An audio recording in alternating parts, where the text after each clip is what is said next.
Hi, this is Miss DeVito, and today I'm going to show you how to make cheddar cheese biscuits. This recipe will yield 12 dinner biscuits. You will need 400 grams of all-purpose flour, 20 grams of baking powder, 20 grams of sugar, 8 grams of salt, 140 grams of unsalted butter cubed and chilled, 1 cup of milk, and a half a cup of cheddar cheese. For tools, you will need a bench scraper, a pastry blender, a wooden spoon, a whisk, and a half-sheet pan lined with parchment paper. I also added a rolling pin later on in the demo. So the first thing I'm going to do is I'm going to combine my dry ingredients. I pre-sifted my flour. I'm going to add my salt, sugar, and baking powder. And I'm just going to combine them with the whisk. This allows all the ingredients to be evenly distributed, as well as it lightens up the flour a little bit for when we're ready to combine the rest of our ingredients. Now I'm going to add in my cold butter. Cold butter is important for this recipe because it's going to help us get a nice tender texture of biscuits. So what I'm doing now is I'm using my pastry blender to cut my fat into my dry ingredients. Cutting in the fat in a baking recipe is the process of working fat into the dry ingredients until it is starting to coat the flour, and the pieces of fat are very small, and so the fat is evenly distributed throughout the dry ingredients before the liquid is added to the recipe. This is going to help any item that you are making be tender and flaky. This method is usually used for pie crust. It's also used for scones and biscuits. When I'm doing this process, I like to rotate the bowl so that I know that I'm not focusing on just one area of the flour and fat. I'm going to keep on doing this until my butter is cut down into small pieces, about the size of a pea, occasionally cleaning off the pastry blender as I go along. All right, so I believe that all of my butter has been broken down into small pieces. So I just want to double check by taking my fingers and just kind of rubbing it through the flour mixture. All right, I don't want to put a lot of heat into this butter because I don't want it to melt, because melted butter will not form a flaky biscuit. So I'm just rubbing it slightly to make sure that all of the pieces are small in size. If you did not have a pastry blender, you can use this method, but I would cut the butter much smaller from the start. You could also cut the butter into the flour using a knife as well, or a fork. All of my butter looks like it's in nice small pieces, so I'm going to start to add the rest of my ingredients. I'm going to add my half a cup of cheese. You can really use any shredded cheese that you like.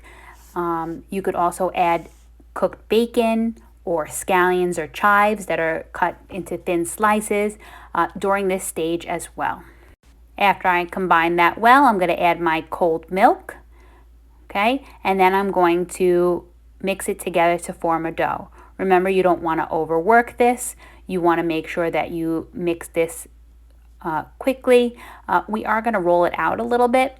I decided that later on in the recipe, but you don't need to really mix it too much in the bowl because we're going to do some of the mixing on the table. So when you get to the point where you feel like you really cannot mix it in the bowl anymore, what you're going to do is you're just going to start mixing it gently with your hands. You may feel like that this dough is a little bit dry, but the more you knead it together or bring it together, your hands are actually warming up the butter, and it's going to give it the perfect consistency. So make sure that you do not add any additional liquid.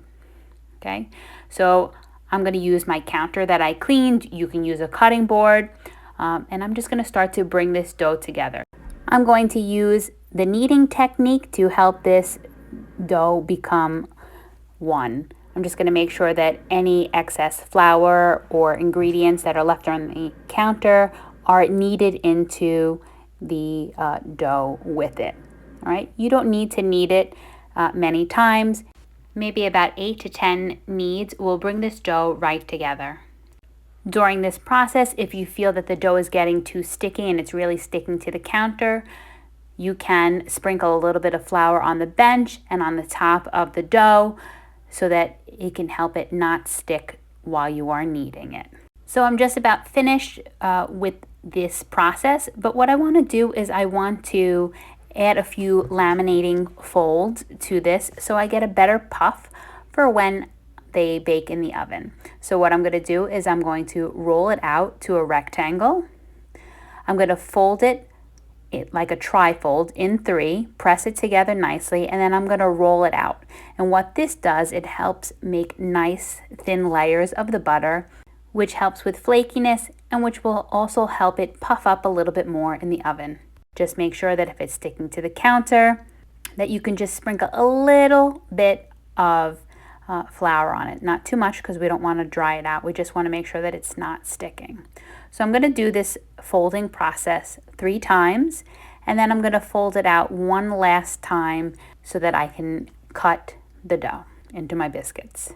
After I'm done with my 3rd fold, I'm going to roll it out to about a 1/2 inch thick. I want to make sure that it's in a rectangle because I'm going to cut this with my bench scraper.